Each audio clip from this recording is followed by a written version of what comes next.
প্রশ্ন, দলিত আন্দোলনে ডক্টর ভীমরাও আম্বেদকরের ভূমিকা কী ছিল? উত্তর, ব্রিটিশ ভারতে দলিত হিন্দু সম্প্রদায়ের সামাজিক ও রাজনৈতিক অধিকার অর্জনের দাবিতে যে কজন ব্যক্তি আন্দোলন ও প্রতিবাদে সরব হয়েছিলেন তাদের মধ্যে অন্যতম ছিলেন ডক্টর ভীমরাও আম্বেদকর। মহাদ মার্চ, অস্পৃশ্য দলিতরা যাতে সর্বসাধারণের জলাশয় বা কুয়ো থেকে জল নিতে পারে তার জন্য আম্বেদকর 1927 খ্রিস্টাব্দে বোম্বাইয়ের কবলা অঞ্চলের চৌদার জলাশয়ে মহাদ মার্চ করেন। মন্দিরে প্রবেশের দাবি, উচ্চ বর্ণের হিন্দুদের মন্দিরগুলিতে দলিতদের প্রবেশাধিকারের দাবিতে তিনি 1927 খ্রিস্টাব্দে আন্দোলন শুরু করেন। তার ডাকে সাড়া দিয়ে অগণিত দলিত মহাদ এই আন্দোলনে সামিল হয়।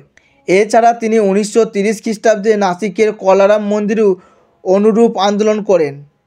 নাসিক সত্যাগ্রহ, 1930 খ্রিস্টাব্দের মার্চ মাস নাগাদ আম্বেদকর মন্দিরে প্রবেশাধিকারের দাবিতে সত্যাগ্রহের ডাক দেন। এই সত্যাগ্রহে অসংখ্য দলিত অংশগ্রহণ করে তাক লাগিয়ে দেয়। প্রায় 5 বছর ধরে দলিতরা এই সত্যাগ্রহ চালিয়েছিল। ফলাফল, এই অবস্থায় বোম্বাই সরকার 1933 খ্রিস্টাব্দে মন্দির প্রবেশ সংক্রান্ত বিল পাস করে। এর ফলে মন্দিরগুলিতে দলিতরা প্রবেশ করার অধিকার পায়। পরবর্তী সময়ে মাদ্রাজ, মধ্যপ্রদেশ ও অন্যান্য জায়গাতেও অনুরূপ অধিকার স্বীকৃত হয়।